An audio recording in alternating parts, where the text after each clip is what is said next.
कुछ करने की आवश्यकता है, अपनी ताकत का एहसास कराने की आवश्यकता है। कौन मौलाना हैदराबाद से बोलता है, कौन कहां से बोलता है, इसलिए बहुत चिंता मत करिए, क्योंकि बकरे की अम्मा कब तक खैर मनाएगी आप देखते रहिए। बस बहुत दिन चलेगा नहीं ये। उन सबको मालूम है कि आने वाला समय और आने वाला दिशा क्या होने जा रही है। यह हिंदुत्व की सदी है और हिंदुत्व की सदी केवल भारत की नहीं दुनिया की सदी होगी। पूरी दुनिया के अंदर हिंदुत्व का झंडा एक बार पुनः मजबूती के साथ भगवा झंडा दुनिया के अंदर कोने कोने में लहराएगा। उसके अनुसार एक बार पुरुषार्थ किए जाने की आवश्यकता है। हिंदू कभी निराशावादी नहीं हो सकता है, कभी नहीं। दुनिया के अंदर तमाम संस्कृतियां मिट गई, तमाम परंपराएं मिट गई, सब कुछ नष्ट हो गया, कोई पूछने वाला नहीं, इतिहास में नाम शेष हो गए। लेकिन इतनी विपत्तियों के बावजूद, हजारों हमलों को झेलने के बावजूद, तमाम षड्यंत्रों के बावजूद, अंदर और बाहर दोनों से हमलों को जूझते हुए भी अगर सनातन हिंदू धर्म मजबूती के साथ खड़ा है तो वह किसी के बल पर नहीं, इस जनता की ताकत के बल पर है। और जब तक आस्था सनातन हिंदू धर्म के प्रति आप सबकी बनी रहेगी, भारत माता के प्रति आपकी बनी रहेगी, दुनिया की कोई ताकत आपका बाल बांका नहीं कर पाएगा। हमें किसी ओबामा से सर्टिफिकेट की आवश्यकता नहीं। हिंदुत्व पर जो प्रहार करेगा उसको महाप्रलय को स्वयं आमंत्रित कर देगा, उस महाप्रलय की चपेट में स्वयं भी आएगा। इस बारे में किसी को कोई गलतफहमी नहीं होनी चाहिए। और इसलिए बंधुओं, आप सबका मैं आह्वान करूंगा। बहराइच में महाराज सुहेलदेव पासी के सामने लोग लड़ने के लिए आए थे, मात्र 2 लोग बचे थे, सबके सब मार डाले गए थे। और 1971 में 95,000 पाकिस्तानी कायरों को किस तरीके से मुर्गा बना करके नाक रगड़ने के लिए मजबूर कर दिया गया था भारत के बहादुर जवानों के द्वारा। और अगर इसके बाद भी आंखें नहीं खुलती हैं तो एक बार पुनः देख ले अपनी ताकत को। मैं तो यही कहूंगा, अंत में मुझे केवल यही कहना है कि बहुत महत्व मत दीजिए, ये हैदराबादियों को बहुत महत्व मत दीजिए, ये सब मौलानाओं को बहुत महत्व देने की आवश्यकता नहीं। दुनिया के अंदर जहां भी जाएंगे शक की निगाहों से देखे जाएंगे। भारत का संत दुनिया के अंदर कहीं भी जाता है सम्मान की निगाहों से देखा जाता है। पूरी दुनिया के अंदर जहां भी भारत की संत परंपरा जाती है। सिंगापुर में मैं गया, मैं देर में पहुंचा, जब एयरलाइंस में बैठने के लिए हुआ तो उसने मेरे कपड़े देखे और सबसे आगे की सीट में बैठे हुए लोग वो खड़े हो गए, वो मुझे बुलाने लगे कि आप आगे। मैंने कहा नहीं, मेरी सीट पीछे। कहा नहीं आप आगे बैठिए। वहां की थाईलैंड में गए, वहां की बस में आगे की 2 सीट तो केवल संतों के लिए है, यानी मुफ्त में यात्रा करिए, जितनी यात्रा कर सकते हैं। दुनिया के अंदर कहीं भी आप जाएंगे भारत की संत परंपरा का सम्मान है और भारतीय नागरिकों का सम्मान है। यह भारतीयता की देन है। ओबामा जी, इसके लिए किसी से हम लोगों को सर्टिफिकेट लेने की आवश्यकता नहीं। हमारा प्रमाण हमारी विरासत है, हमें जो कुछ भी मिला है वह दुनिया के सामने है।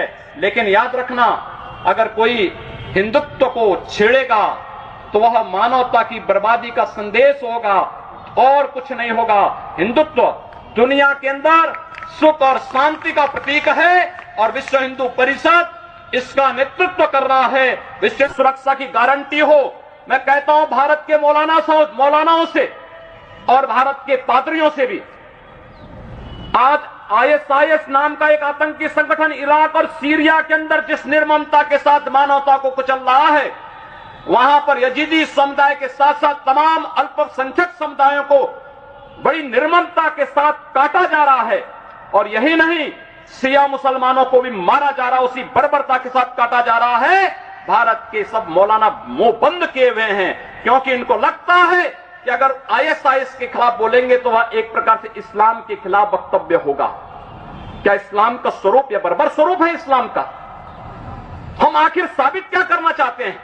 जब पाकिस्तान के अंदर वहां पर धर्मांतरण की गतिविधियों में लिप्त पादरियों की निर्मम हत्या होती है, तो ओबामा कुछ नहीं बोलते, तब ब्रिटेन कुछ नहीं बोलता, तब ऑस्ट्रेलिया कुछ नहीं बोलता, तब दुनिया के अंदर वेटिकन सिटी से कोई आवाज नहीं निकलती है। मैं एक दिन पढ़ रहा था मक्का के बारे में, सऊदी अरब के उस पवित्र शहर के बारे में। कहा जाता है कि मक्का में कोई गैर इस्लामिक नहीं जा सकता, कोई गैर मुसलमान वहां नहीं जा सकता। वेटिकन सिटी के बारे में पढ़ रहा था, वहां गैर ईसाई नहीं जा सकता। लेकिन काशी हिंदुओं की सांस्कृतिक राजधानी है, धार्मिक नगरी है, काशी के अंदर सब लोग आ सकते हैं। अब उदार कौन है?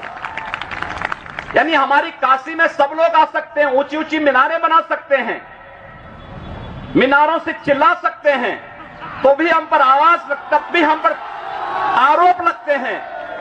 लेकिन सऊदी अरब में, मक्का मदीना में कोई दूसरा नहीं जा सकता, कोई नहीं जा सकता, कोई दूसरा गैर मुस्लिम नहीं जा सकता। वेटिकन सिटी में कोई गैर ईसाई नहीं जा सकता, लेकिन उन पर कोई आरोप नहीं लगता है, आरोप हम पर लगता है। आप उन सच्चाइयों को देखिए। अगर वेद किणवंतो विश्वास सीखे, अब कुछ करने की आवश्यकता है, अपनी ताकत का एहसास कराने की आवश्यकता है। कौन मौलाना हैदराबाद से बोलता है, कौन कहां से बोलता है, इसलिए बहुत चिंता मत करिए, क्योंकि बकरे की अम्मा कब तक खैर मनाएगी आप देखते रहिए। बस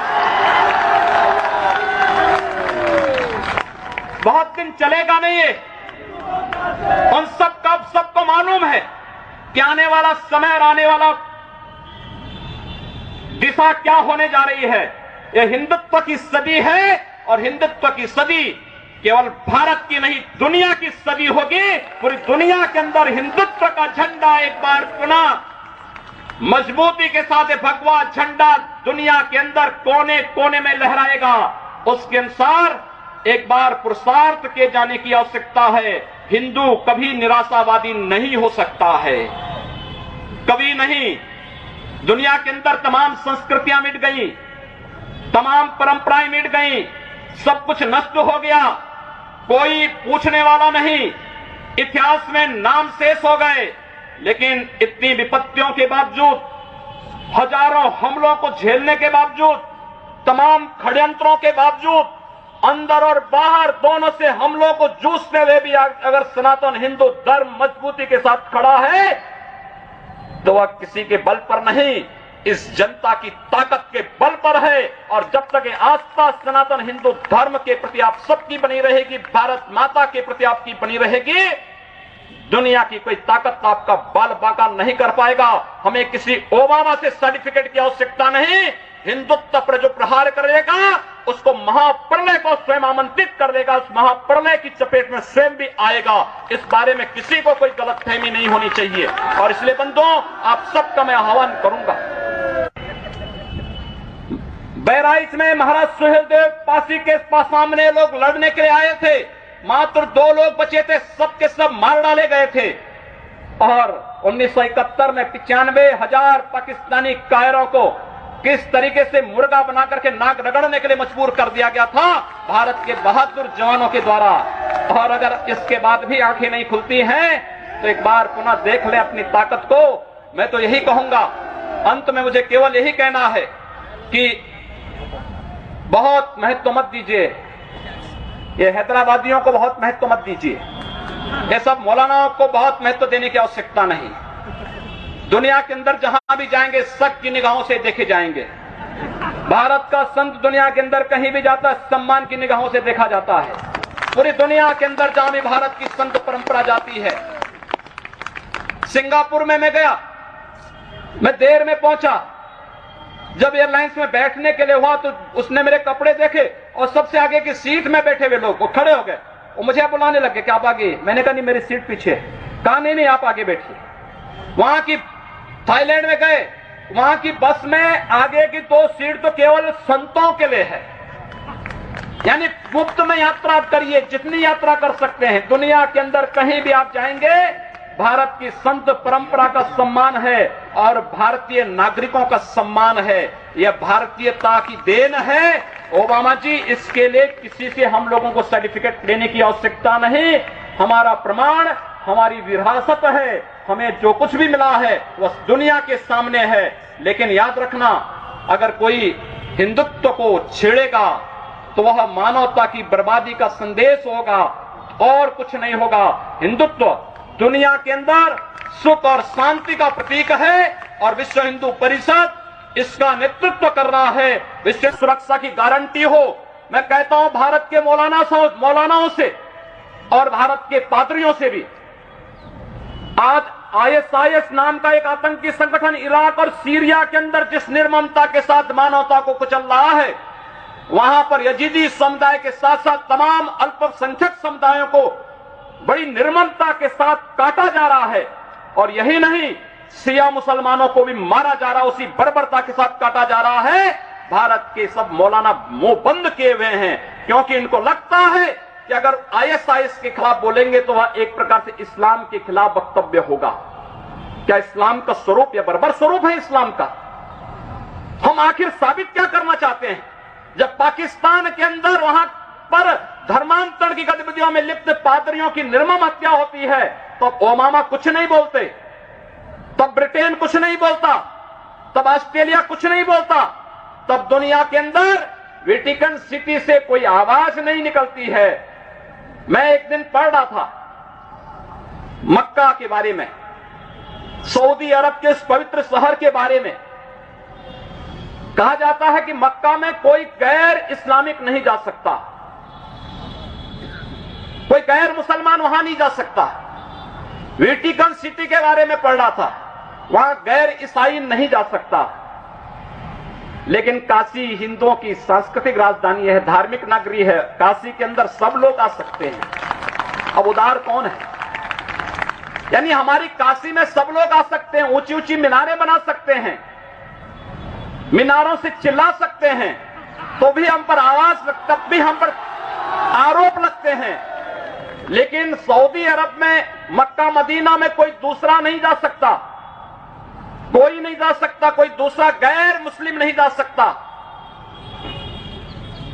वेटिकन सिटी में कोई गैर ईसाई नहीं जा सकता, लेकिन उन पर कोई आरोप नहीं लगता है, आरोप हम पर लगता है। आप उन सच्चाइयों को देखिए।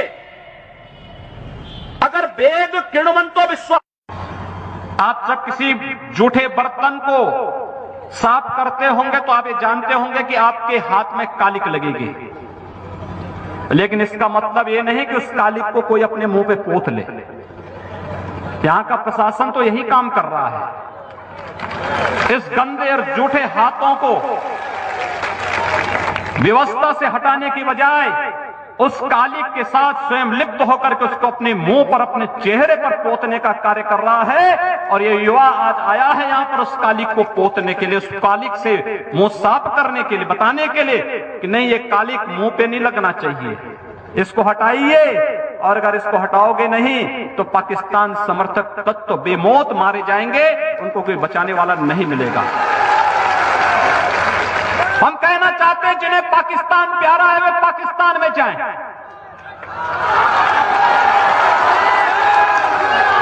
जिन्हें पाकिस्तान अच्छा लगता है वो पाकिस्तान चले जाएं। हम उसको रोकेंगे नहीं, अगर वो चाहेगा तो उसको जाने का किराया भी मुहैया करा देंगे, हम पूरी व्यवस्था कर देंगे।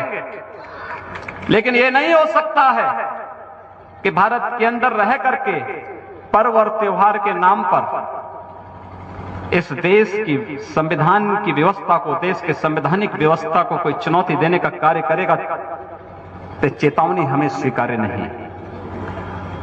हम उसका जवाब उसी भाषा में, और उसका जवाब जिस भाषा में वो जानेगा, जिस भाषा में वह उस सीखना चाहता हो, जिस भाषा में वह अच्छी तरह समझ सकता हो, उस भाषा में उस जवाब को हम देना जानते हैं। और अगर प्रशासन ही चाहता है तो फिर तैयारी कर ले।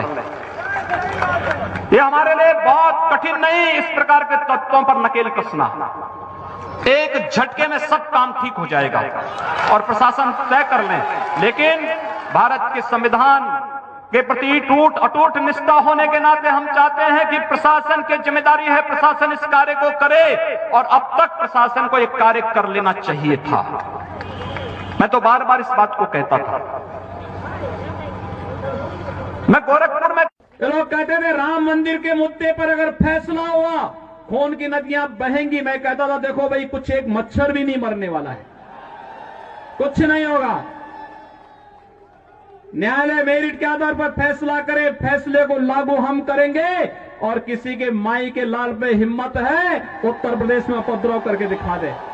पहले कश्मीर में पत्थरबाज पत्थर फेंक करके पाकिस्तान का पैसा लेकर के भारत की संपत्ति को नुकसान पहुंचा करके उन्हें क्षतिग्रस्त करते थे।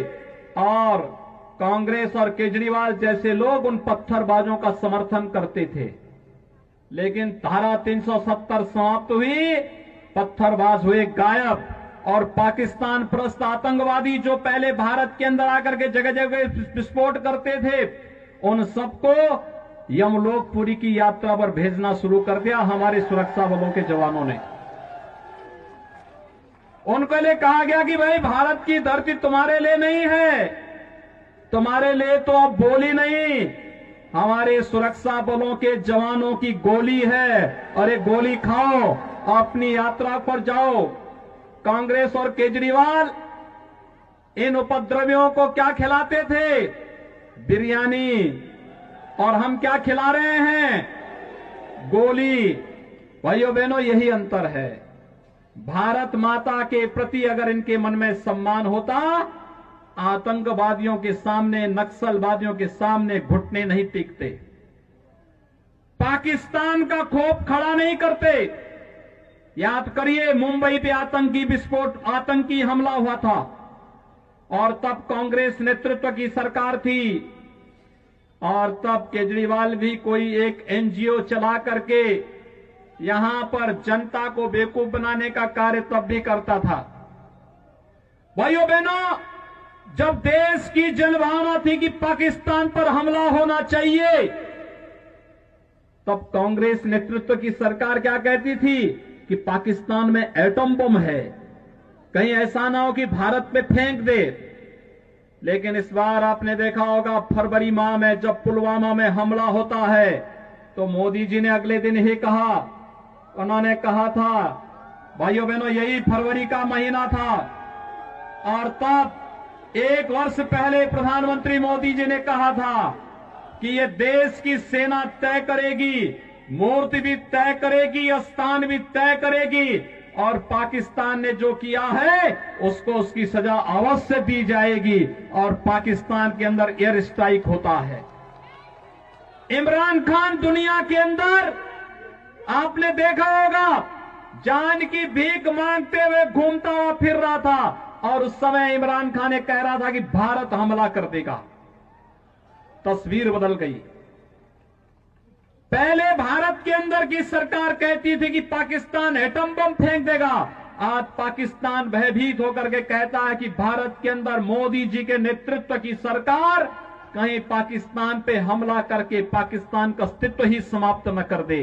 भारत के दुश्मन, पाकिस्तान की भाषा बोलने वाले लोग आज जगह जगह धरना प्रदर्शन करके भारत की व्यवस्था को जैसे अव्यवस्था पैदा करने का कार्य कर रहे हैं।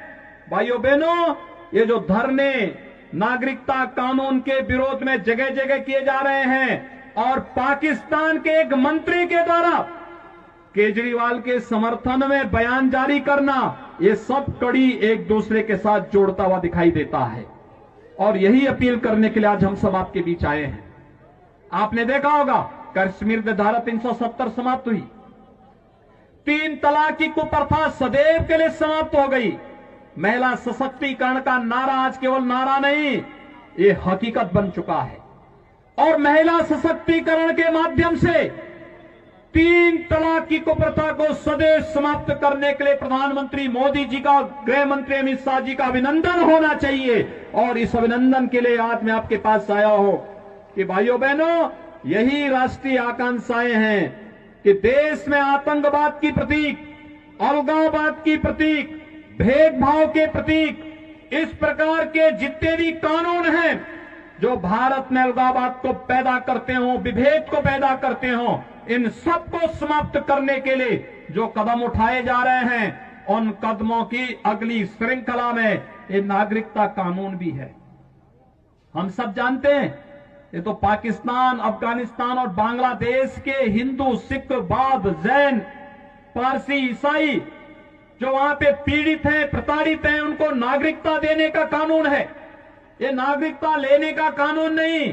लेकिन इस सब के बावजूद आप देख रहे होंगे धरना देकर के कैसे भ्रम की स्थिति पैदा करने का प्रयास हो रहा है। ये जानबूझ करके शरारतन देश के माहौल को खराब करने की साजिश का हिस्सा है। जो लोग एक भारत श्रेष्ठ भारत की मोदी जी के इस अभियान का विरोध कर रहे हैं, वही लोग जगह जगह धरना प्रदर्शन करके भारत के खिलाफ वातावरण बनाने का कार्य कर रहे हैं। देश के अंदर अनावश्यक रूप से जनता को गुमराह करने का कार्य कर रहे हैं। और वही लोग हैं जिनके समर्थन में आज पाकिस्तान के मंत्री और पाकिस्तान की सरकार बयान जारी करके अपील कर रही है कि दिल्ली के अंदर मोदी के नेतृत्व में सरकार नहीं आनी चाहिए। उन्हें भय है कि मोदी जी के नेतृत्व की सरकार भारत को दुनिया की महाशक्ति बनाएगी, और भारत को दुनिया की महाशक्ति बनने का मतलब पाकिस्तान का इतिहास से नाम समाप्त होना। ये वही लोग हैं, याद करिए, कांग्रेस नेतृत्व का कांग्रेस का एक नेता, कांग्रेस पार्टी के एक नेता के द्वारा सुप्रीम कोर्ट में कहा जाना कि अयोध्या में राम जन्मभूमि का फैसला नहीं होना चाहिए। कांग्रेस के एक नेता ने कहा था ना। और भाइयों बहनों, 500 वर्षों के बाद आप में से जितने भी लोग 35-40 वर्ष के होंगे, वह हर व्यक्ति अयोध्या में राम जन्मभूमि आंदोलन के साथ प्रत्यक्ष और अप्रत्यक्ष रूप से जुड़ा रहा है। जिनकी उम्र कम है, उनके परिवार का कोई न कोई सदस्य किसी न किसी रूप में इस अभियान के साथ जुड़ा रहा है। कांग्रेस जिस मामले को लटकाती थी, क्योंकि कांग्रेस से पहले अंग्रेजों का शासन था, अंग्रेज भी लटकाते थे। उससे पहले मुगलों का शासन था। मुगल कब चाहता कि भारत के अंदर भारत के गौरव की पुनर्स्थापना हो, लेकिन मोदी जी आए और मोदी जी के आने के दूसरे कार्यकाल में अयोध्या में 500 वर्षों से लटके हुए श्री राम जन्मभूमि से संबंधित मामले का समाधान होता है। आप सबको मैं बधाई देता हूं। अयोध्या में भगवान राम का भव्य मंदिर के निर्माण का मार्ग प्रशस्त हुआ है। अयोध्या में भगवान राम का भव्य मंदिर का निर्माण होने जा रहा है। कोई संदेह किसी को नहीं होना चाहिए।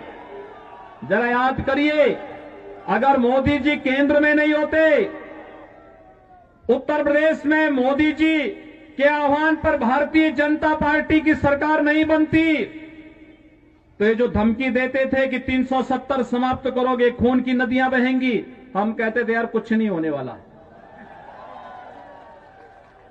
ये लोग कहते थे राम मंदिर के मुद्दे पर अगर फैसला हुआ खून की नदियां बहेंगी। मैं कहता था देखो भाई, कुछ एक मच्छर भी नहीं मरने वाला है, कुछ नहीं होगा। न्यायालय मेरिट के आधार पर फैसला करे, फैसले को लागू हम करेंगे। और किसी के माई के लाल पे हिम्मत है उत्तर प्रदेश में उपद्रव करके दिखा दे।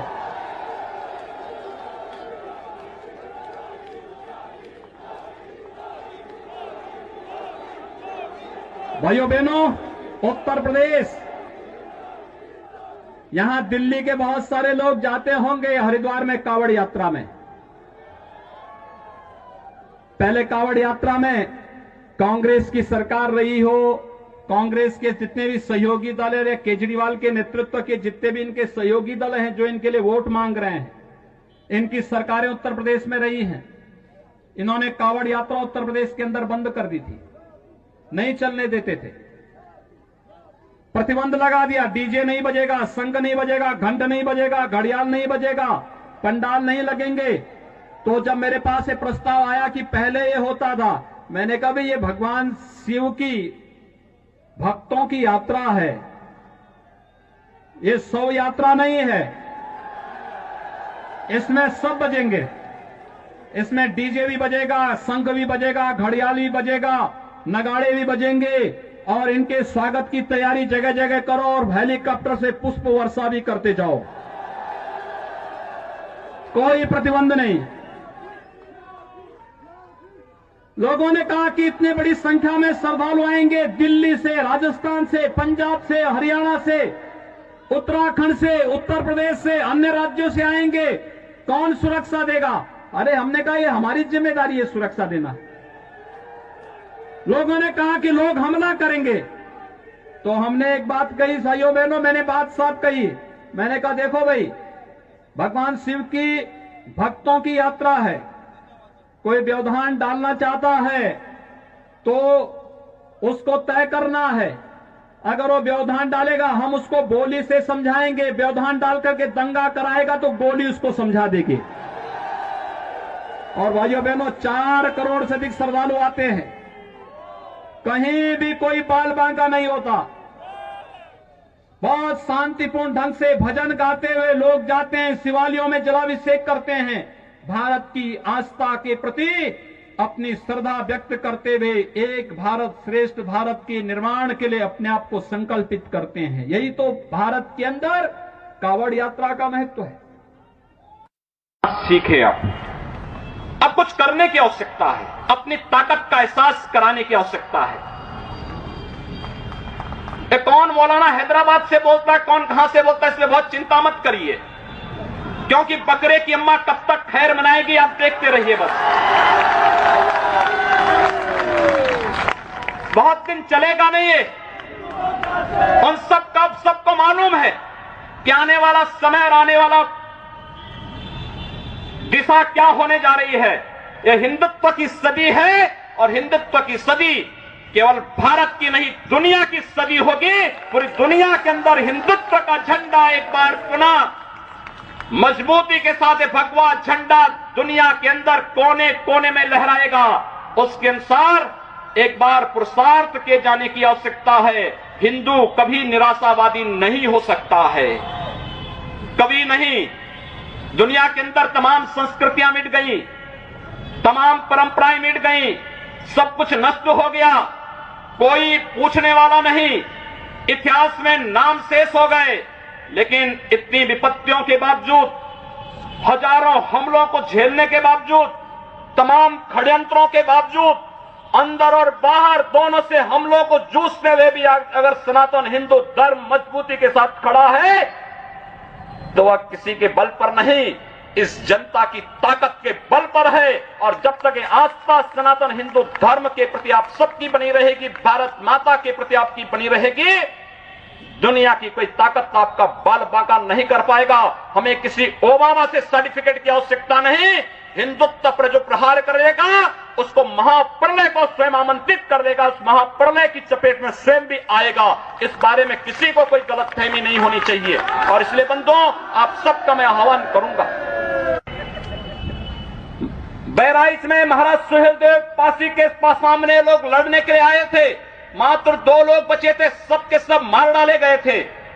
और 1971 में 95,000 पाकिस्तानी कायरों को किस तरीके से मुर्गा बना करके नाक रगड़ने के लिए मजबूर कर दिया गया था भारत के बहादुर जवानों के द्वारा। और अगर इसके बाद भी आंखें नहीं खुलती हैं तो एक बार पुनः देख लें अपनी ताकत को। मैं तो यही कहूंगा, अंत में मुझे केवल यही कहना है कि बहुत महत्व मत दीजिए, ये हैदराबादियों को बहुत महत्व मत दीजिए, ये सब मौलानाओं को बहुत महत्व देने की आवश्यकता नहीं। दुनिया के अंदर जहां भी जाएंगे शक की निगाहों से देखे जाएंगे। भारत का संत दुनिया के अंदर कहीं भी जाता है सम्मान की निगाहों से देखा जाता है। पूरी दुनिया के अंदर जहां भी भारत की संत परंपरा जाती है। सिंगापुर में मैं गया, मैं देर में पहुंचा, जब एयरलाइंस में बैठने के लिए हुआ तो उसने मेरे कपड़े देखे और सबसे आगे की सीट में बैठे हुए लोग वो खड़े हो गए, वो मुझे बुलाने लगे कि आप आगे। मैंने कहा नहीं, मेरी सीट पीछे। कहा नहीं, आप आगे बैठिए। वहां की थाईलैंड में गए, वहां